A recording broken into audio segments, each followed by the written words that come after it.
Puppy vaccinations are very important and can offer life-saving protection against canine parvovirus, canine distemper virus, infectious canine hepatitis and leptospirosis. There are many different manufacturers and brands on the market, and it's quite a difficult aspect of puppy ownership to understand. All Lomond Hills puppies get their first vaccination at 6 weeks old. They get Canagen Parvo C and Canagen Lepto 2. This provides early protection against canine parvovirus and leptospirosis. Full details are recorded on your puppy's individual vaccination card, which will be given on collection day. To continue with the protocol that we've already started, you will need to make an appointment with your vet at or after 10 weeks old. The exact date can be found on the litter page. It's important that you read the vaccination section in our care guidelines so that you know exactly what your puppy needs and so that he's not either over or under vaccinated.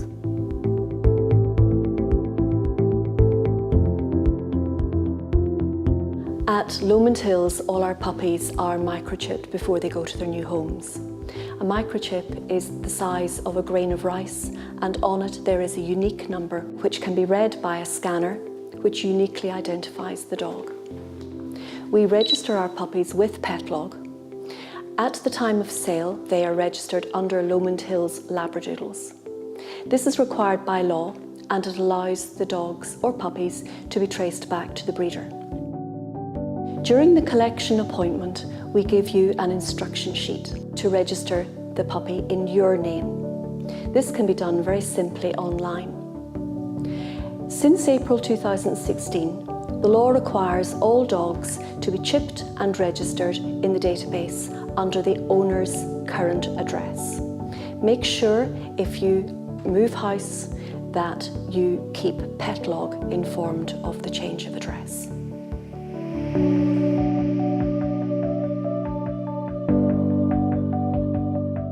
All puppies are born with worms, regardless of parental worming. So having a solid worming protocol in every puppy's early life is really important. At Lomond Hills, we use a broad spectrum wormer at 2, 5 and 8 weeks. Worming record sheets are in the information folder that you're given on puppy collection day. We suggest that you will worm at the 12-week stage, then monthly until the puppy reaches 6 months. After that, you go on to the adult regime, which is every 3 months. Many worming products bought across the counter are not particularly good, and so for that reason, we suggest that you go to the vets when requiring a wormer.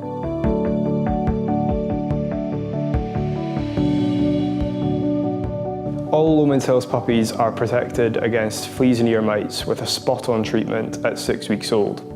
Continued protection may be required on an ongoing basis. It really just depends on where you live and walk. We suggest using something like Frontline or Stronghold if continued protection is required. We much prefer these to all-in-one tablets such as Bravecto. These tend to be very strong and can cause some pretty nasty side effects. We much prefer to treat for individual parasites on their own with at least a week in between.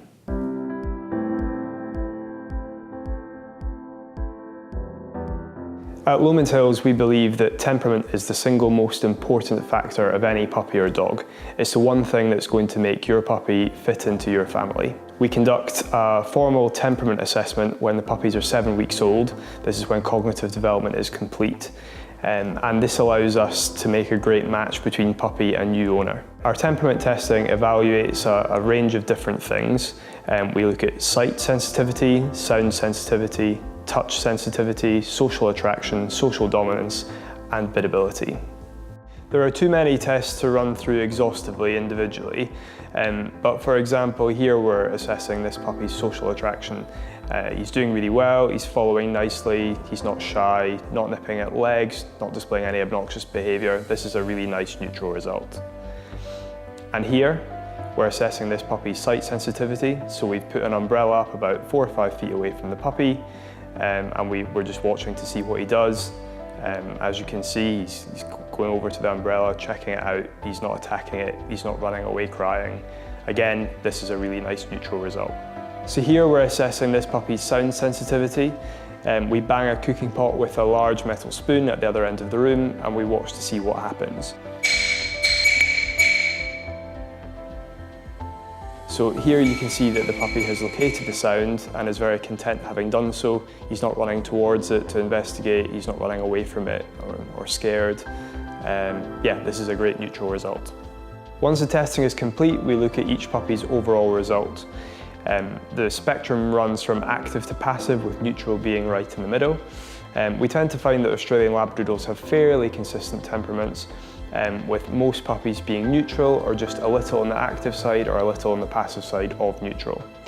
But these small differences are enough, just enough for us to make the best match between puppy and new owner.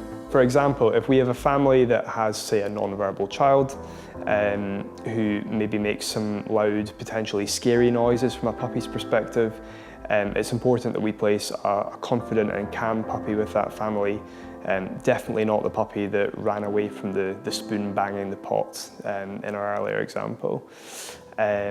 Or if we have a young family with, say, 6 keen rugby playing boys that like a bit of rough and tumble, then we definitely need to be placing a mentally robust and resilient puppy that's going to be able to keep up. As I say, Australian Labradoodles have quite consistent temperaments compared to most other breeds, but it is the subtle differences between individual puppies that makes all the difference, and we aim to get that just spot on so that every client and every puppy is happy.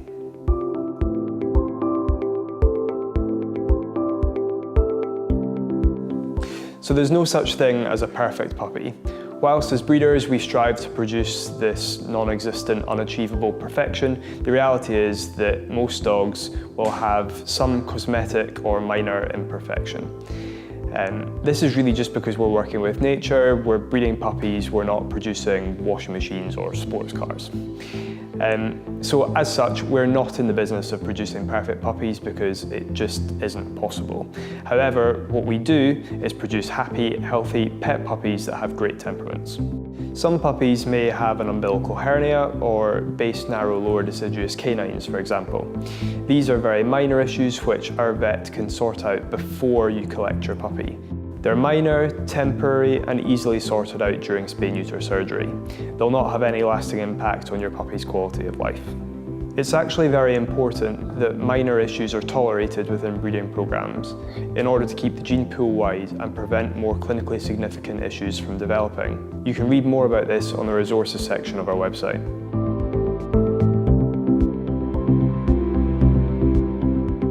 House rules are a very important part of training your puppy, and they really need to be in place before your puppy arrives home. Have everyone in your household sit down together and discuss what is and what is not going to be allowed. Is your puppy going to be allowed up on the sofa, for example? Upstairs? Is he going to be allowed to jump up on you? Is he going to be allowed to lick you, or lick your face even? The most important thing, of course, is ensuring that everybody consistently sticks to these rules.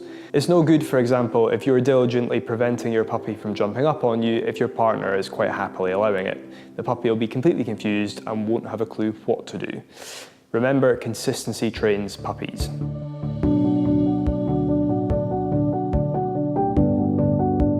The journey home is important for 2 reasons.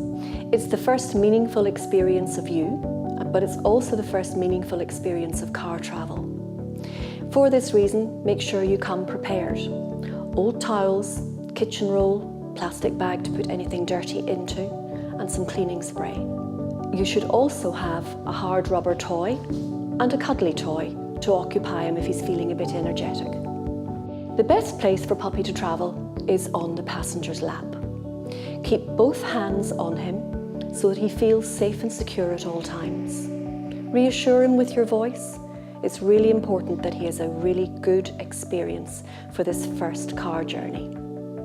Most puppies will fall asleep, but some will be sick, hence the talk about towels. And you know, if you come prepared, he probably won't be sick and you'll not need them. But if you don't come prepared, it's going to happen. Long journeys, 4 hours plus, you will need to have some comfort breaks. Now, under no circumstances do you let that puppy down on the ground. He is not completely vaccinated, he's only had the first vaccine, and he could easily pick up a nasty infection. So for that reason, you've got to have a crate in the boot of your car, put newspaper in or non-scented puppy pads. He should also have a little bowl with some water in it. And when you are going for your comfort break, put Puppy into his crate, close the boot, lock the car, but keep the windows just a fraction open. Then 15 minutes later, when you come back, he will have his toilet done, he'll have had a little drink, and he'll be feeling much more comfortable. Pop him back on your lap and continue your journey.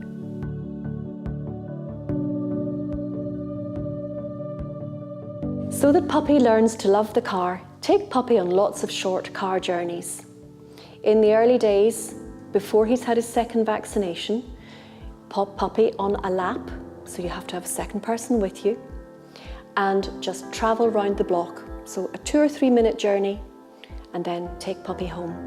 Give him his food so that it's a reward, it's something to look forward to. However, as time goes on and he's had his second vaccination and he's waited the week after the second vaccination, it's still really important to take him on lots of short car journeys. This time you can travel just by yourself with the puppy in a crate and travel round the block, take him out for a little walk, pop him back in the crate, bring him home and give him some food. The more often you do this in the early days, he's less likely to be travel sick and he's going to enjoy the car. It's all about good associations.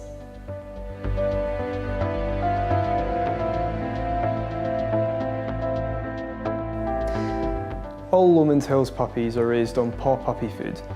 I actually founded Paw back in 2016 as a solution to being dissatisfied with many other foods on the market, and our dogs and puppies have thrived on it ever since. Paw is a complete dry food diet which contains everything a puppy needs, so you just need to feed the dry food and have fresh water available at all times. There's no need for other supplements. One of the key benefits of a dry food over wet foods is that it significantly improves dental health. Dogs eating dry food tend to suffer much less decay than dogs eating wet food diets. You also tend to find that wet foods can be around 80% moisture, so you're paying for a lot of water, which is of no nutritional value. The most important thing though is to look at the ingredients, just the same way you would if supermarket shopping for your family. Things to look for are meat content, fresh meat content, and grain content. Many brands won't disclose the meat content, and I'm sure you can conclude just why on your own. There are very few brands which actually include any fresh meat in the recipe at all. Most have only dried meat meal, which is of lower nutritional value. The majority of foods out there have significant grain content such as rice. This is a bulking agent which offers very little nutritional value and is also a very common irritant to dogs. It's the most common thing for dogs to be allergic to. Paw puppy food is 60% meat, more than half of which is fresh meat, and the other 40% is vegetables and supplements. There is no grain or other bulking agent in the recipe. Paw puppy food is available to buy exclusively at the Paw website, and delivery is free to the majority of UK mainland addresses. You cannot buy Paw directly from Lomond Hills or from any other retailer. The Paw website is the one place that it is available. You can opt to make a one-off purchase of 12 kilograms or 24 kilograms, or you can set up a subscription to receive either 12 or 24 kilograms at a time. Obviously, buying 24 kilograms on subscription is the most cost-effective way to purchase. The food has a very good shelf life, so the amount you buy at once really comes down to storage space more than anything else. When signing up for your subscription, the website will ask you to enter your puppy's date of birth and their estimated adult weight in kilograms. You'll find this information on the litter page. Based on this information, the website will calculate how often you require food deliveries and will automatically charge your card and dispatch the food accordingly. You're always in control in your customer account where you can pause, cancel, or speed up at any time. When you collect your puppy, he'll be eating somewhere between 30 and 50 grams of puppy food per meal, depending on his size, 4 times per day. You'll want to make feeding times work for your schedule, but try and space out the 4 meals evenly over the course of the day. Once your puppy reaches 12 weeks old, you can remove the supper time meal and make dinner a little later. Then at 6 months old, you can remove lunch and just feed twice daily.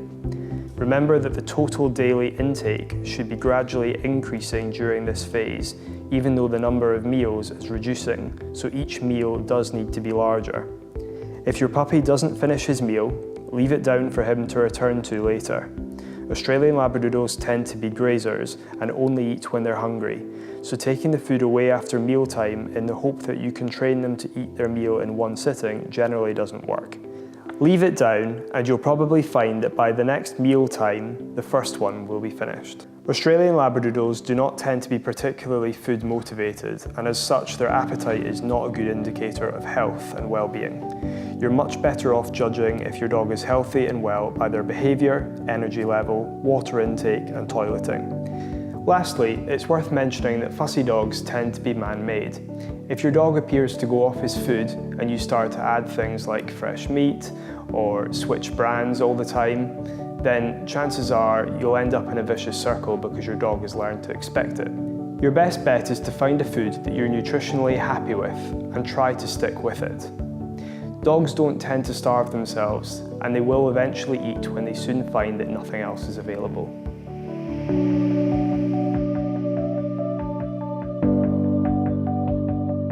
We're strong advocates of good and proper crate training.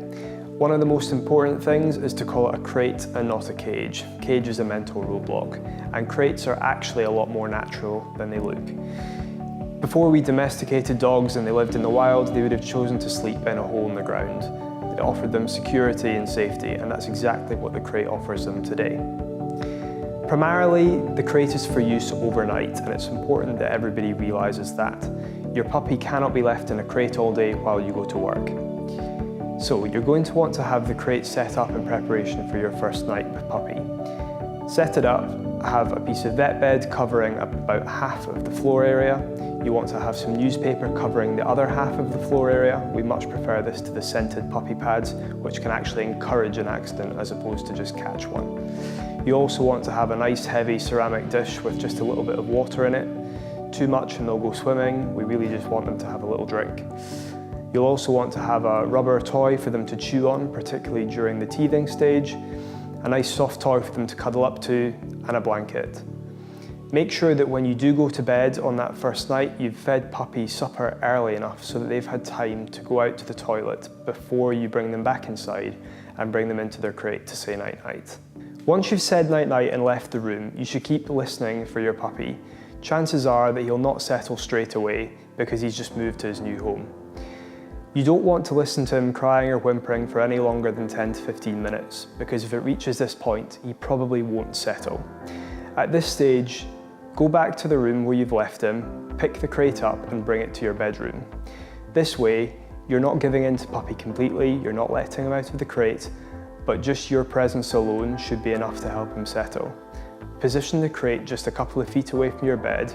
You can use your voice, he can smell you, you can even reach your hand out, and this will be good reassurance and he should fall asleep within 5 or 10 minutes. But it's important that you set a maximum cutoff, maybe 3 or 4 nights at the very most, and then at that point it's tough love. The crate must go back downstairs to wherever it is that you want it to be long term. At this stage, you'll find your puppy will now settle much more quickly and will be happy in the crate for the future.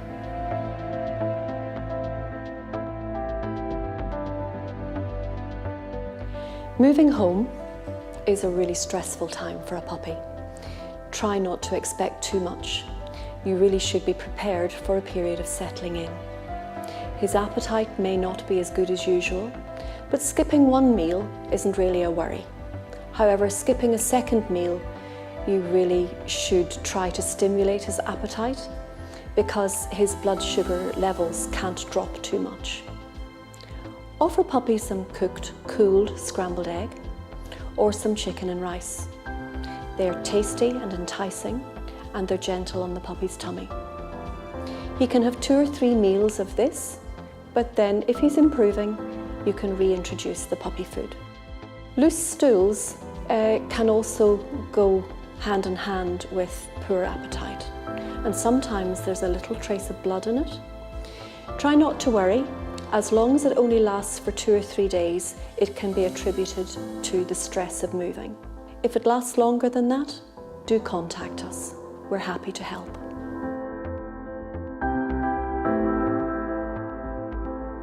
Socialisation, and particularly early socialisation, is one of the most important and valuable things that you can do with your puppy. The sensitive period of development starts at 3 weeks old and finishes at 16 weeks old.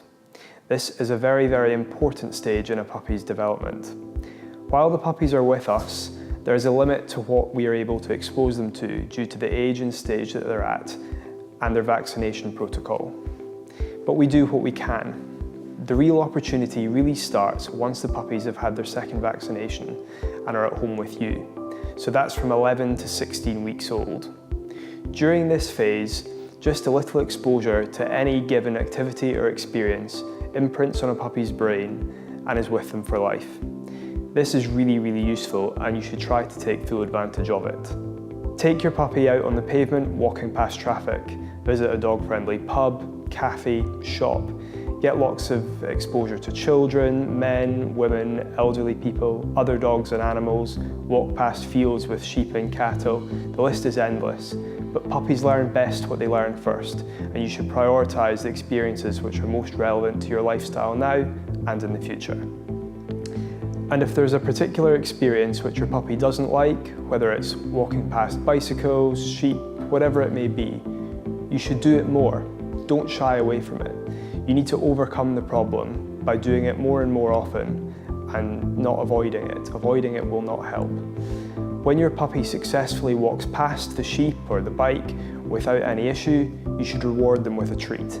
What you shouldn't do is give the treat when they protest or cause issue. The treat must be reserved only for when they have done what you actually want them to do. Keep working at it and you'll get there.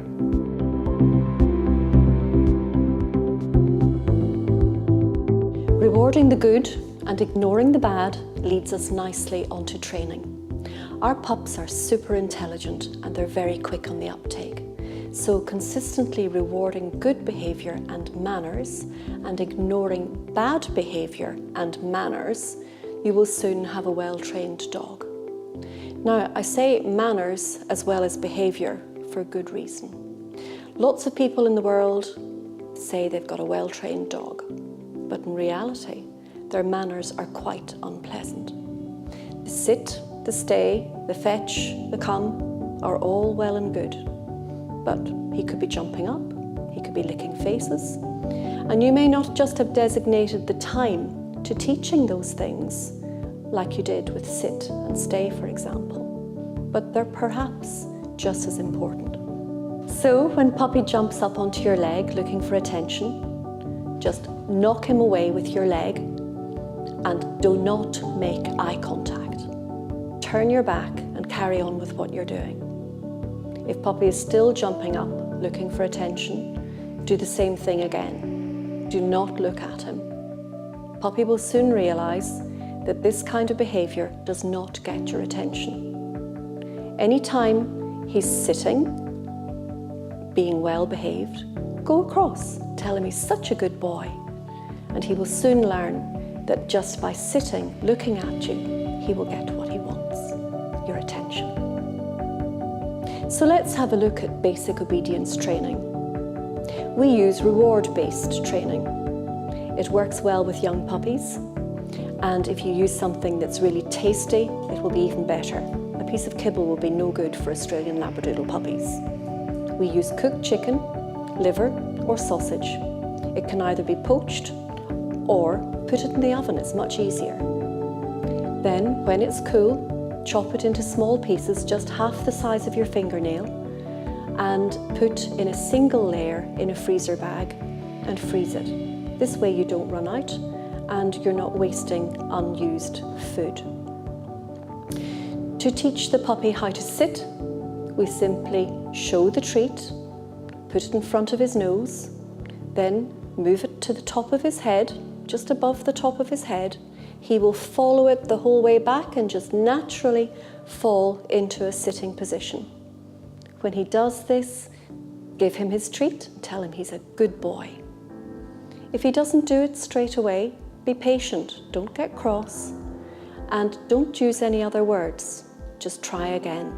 Put the treat in front of his nose, then put it slowly above his head, and he will fall into the sit. When he does, give him a lovely pat and tell him he's such a good boy. This should be done 5 or 6 times until he gets it. Little and often is the best policy. It should last 2 or 3 minutes, but several times through the day.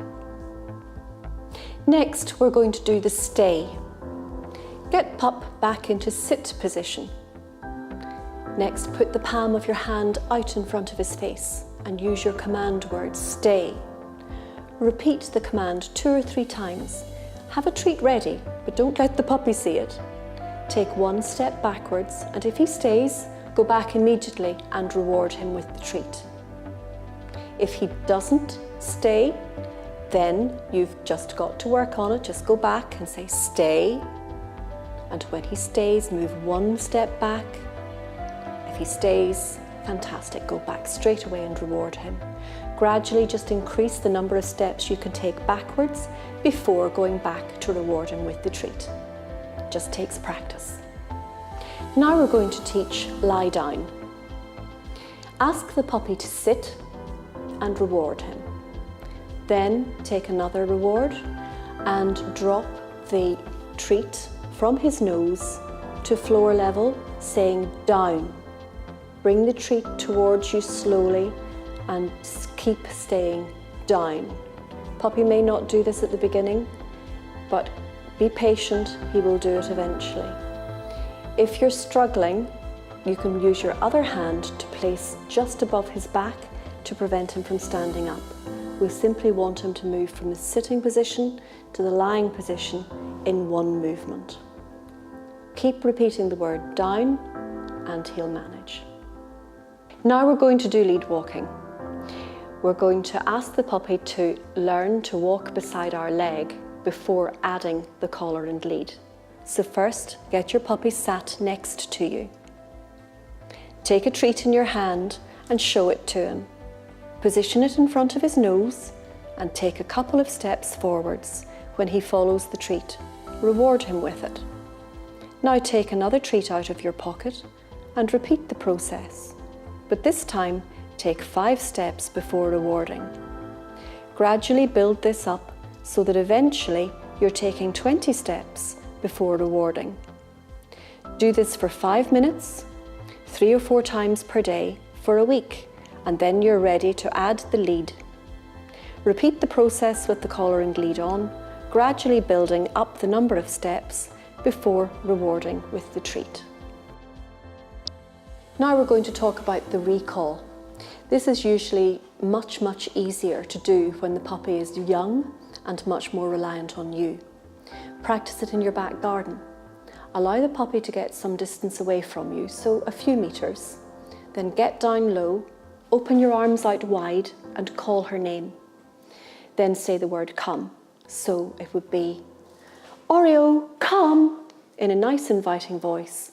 Then when she comes, give her the reward. Repeat a few times within a 5-minute period, but do it 3 to 4 times in the day.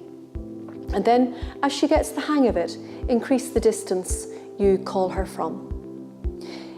Once the second vaccination is in place and you've waited for the week when she's ready to go out in public, you can also do this then in much bigger, wider, open spaces. I would certainly choose to avoid peak dog walking times and indeed popular areas. So choose places that are safe and away from a busy road and certainly away from a large expanse of water. Keep practicing. It will come good in the end.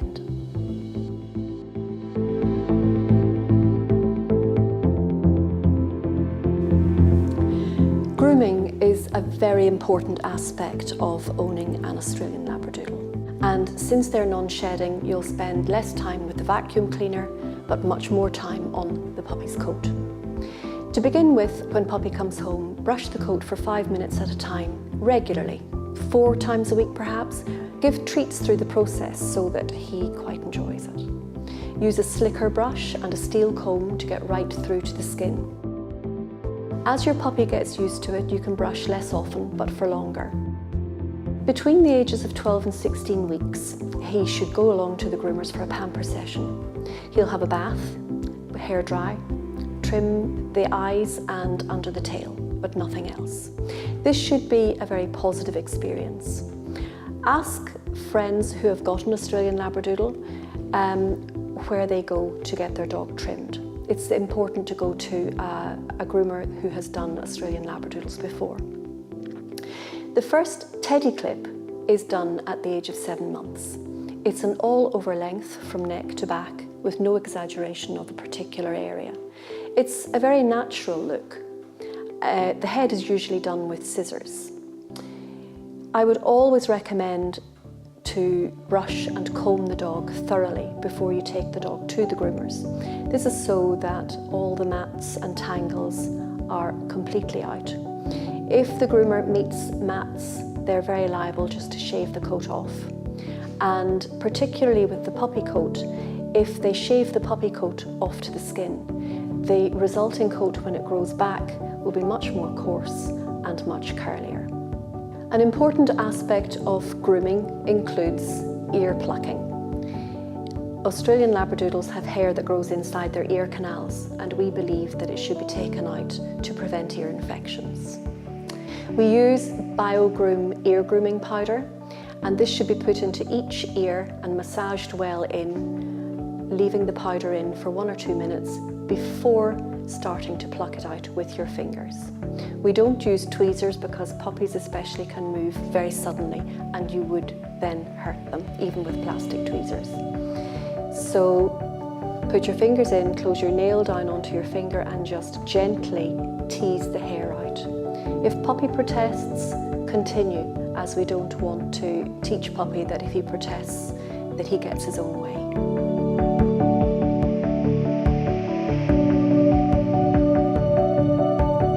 Fortunately, we find that our Australian Labradoodles are generally very healthy and are not prone to any particular conditions. However, they're not immune to illness, disease or injury, of course. Therefore, we recommend that all of our customers take out a lifetime insurance policy with a reputable provider. When collecting your puppy, we will already have in place a 4-week pet plan policy to give you some protection for those early weeks. You will then be able to do your homework and decide which provider you would like to continue with. And of course, you may opt to continue with Pet Plan, who no doubt will be in touch, checking if you want to extend your policy. With our extensive health screening policy and careful gene pool management, we're very confident in the genetic health of our puppies, and therefore we're able to offer a 2-year genetic health guarantee against life-inhibiting conditions. You should, however, be very aware that this is not a substitute for a good pet insurance policy. There are just a couple of things which can void our genetic health guarantee, and you should be aware of these. Full details can be found in our sale agreement, so please make sure that you read it thoroughly.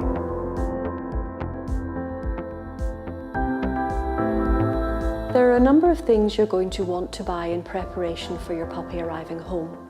At Lomond Hills, we stock all the basic things you will need, and you're more than welcome to purchase these items from us if you wish to. Best thing to do is to make a list of what you want and pick it all up when you're here for the puppy party. Then you can have everything at home waiting for your new arrival. The first thing you'll want to think about is bedtime. As we discussed earlier, we are advocates of crate training. We stock 30, 36 and 42-inch crates. Then you'll need some vet bed to cover half the floor area of the crate. So we have small, medium and large. We suggest having 2 pieces of the vet bed so that you can have one in use and one in the wash at any given time. Then you will want to have a blanket or 2 to keep your puppy warm. We stock a couple of different options. We also recommend these heat cushions. They can be heated up in the microwave just before bedtime. We also stock a range of soft beds. We recommend that if you're positioning the crate in the kitchen or utility room, you have a soft bed in your living room, family room, or wherever you spend a lot of time. We have 2 sizes. The smaller one is perfect for miniatures and the larger one perfect for mediums. You're also going to need something for your puppy to eat and drink out of. We always recommend the heavy-weight ceramic bowls because they're not easily tipped over and spillages are less likely. So one for food and one for water. You will need a puppy-size collar and lead. We stock and recommend these very lightweight, soft weave and canvas puppy sets. Next, you will want to get all your grooming supplies. To begin with, you will need a small slicker brush like this and a little metal comb to groom your puppy's coat. Once the coat grows a little longer, we recommend using the doodle brush. This brush has been designed specifically for Labradoodles and other poodle crosses. It will save you a lot of time and effort. It gets through the coat much better than anything else we have tried and seriously reduces the amount of combing required. We suggest you have a pair of round or blunt-ended scissors to keep areas like the eyes, over the bridge of the nose and under the tail in check, in between trips to the groomer. You will also want to have a pair of little nail clippers to keep your puppy's toenails in check. Now for the ears. There are 2 products that you need. The first is the powder to assist with ear plucking. It is called BioGroom Ear Grooming Powder. Second is an ear cleaning solution. This is used after the hair is removed. It helps to remove excess wax and keeps the ears clean and fresh smelling. We like the Warren London one. Finally, shampoo. When your puppy needs a bath, this is the stuff you want to use. It contains evening primrose oil, which has a lasting impact on the coat, making it a lot easier to keep the coat tangle and mat free. And toys. Well, there really is no limit to what you can buy nowadays, but we suggest having a selection of hard rubber and plush toys. It is also a good idea to have a few more high stimulation or interactive toys. For example, many of the Kong toys can be stuffed with treats, which are great for keeping your puppy occupied if you need to pop out for an hour. Lastly, the Cesar Millan books. If you haven't already read these, we strongly suggest you do. This guy is best known for sorting out stereotypical problem breeds on his TV show, The Dog Whisperer. But his methods are absolutely sound. He understands how dogs' brains work and what makes them tick, and he conveys this in a simple, easy to understand manner in his books.